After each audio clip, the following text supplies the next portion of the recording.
Hello. So my name is Finn, and this is my presentation on the Silence of Others documentary that we watched for the first film study. I named this presentation "Breaking the Silence: Gone Doesn't Mean Forgotten."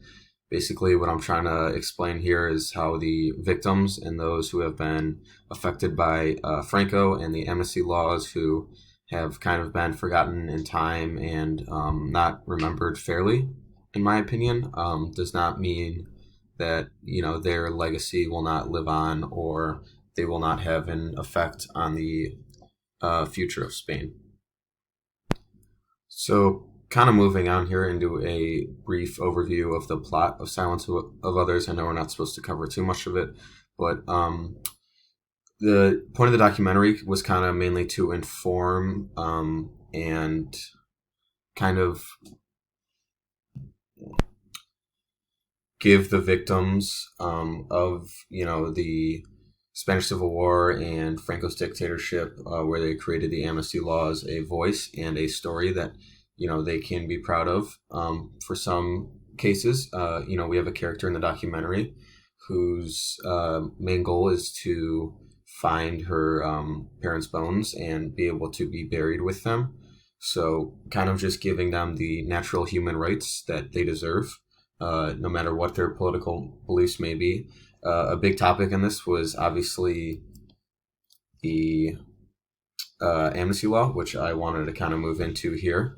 And for me personally, I kind of believe that this is an unproductive and a bill and a law that should not have been passed. I believe after watching this documentary that it's kind of disregarding the victims and completely letting the Francoists and those who have tortured and murdered thousands of people throughout the history of Spain completely off the hook.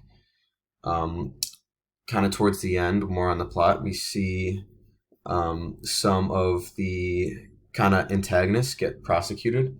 There were torturers and captains who were finally brought in front of a judge and had to kind of answer to him and talk about their past and why they did what they did, and that gave the public and the victims' families a chance to show them that they were wrong and that they went against a moral code.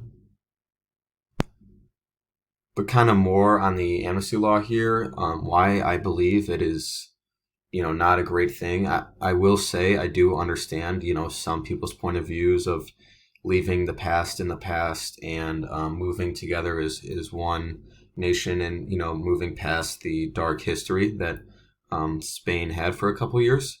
But from my point of view, I believe that these victims deserve a voice. They show sometimes in the documentary how now they have monuments for them and burial grounds, but it was not this way for a long time, and the amnesty law kind of provoked that in a way because the whole point of this was to forgive and forget. But how are you going to forgive and forget if your brother or your parent or for some cases your child was stolen from you just because of your political beliefs or some other disagreement that you might have with the Francoists?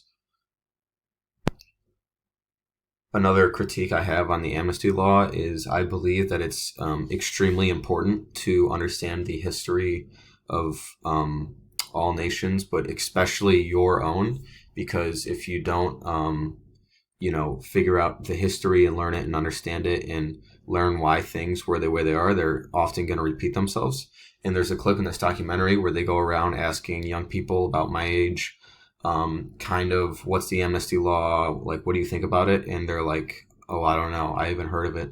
So this is such a dark part of Spain's history, the murder and killing of thousands, especially in the Spanish Civil War, just because of political disagreement. And the amnesty law is kind of targeted to make people forget about it and not give the victims a fair voice. So something specific that I wanted to share that was super interesting to me was kind of the burial grounds and the mass graves that they called it for the victims that were executed. So on the screen here, I have a picture of the Valley of the Fallen, which is Franco's final resting place. He is buried in a giant, beautiful monument that overlooks mountains and is, simply sensational.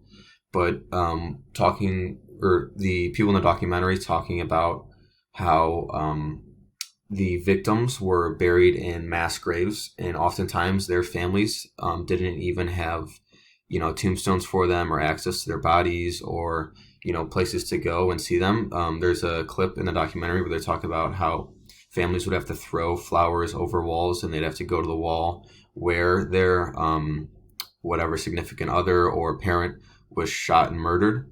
And you see kind of people who um, disregarded their victims, such as Franco, with kind of being in power during the amnesty law, being buried in a huge monument where people can obviously visit and go see.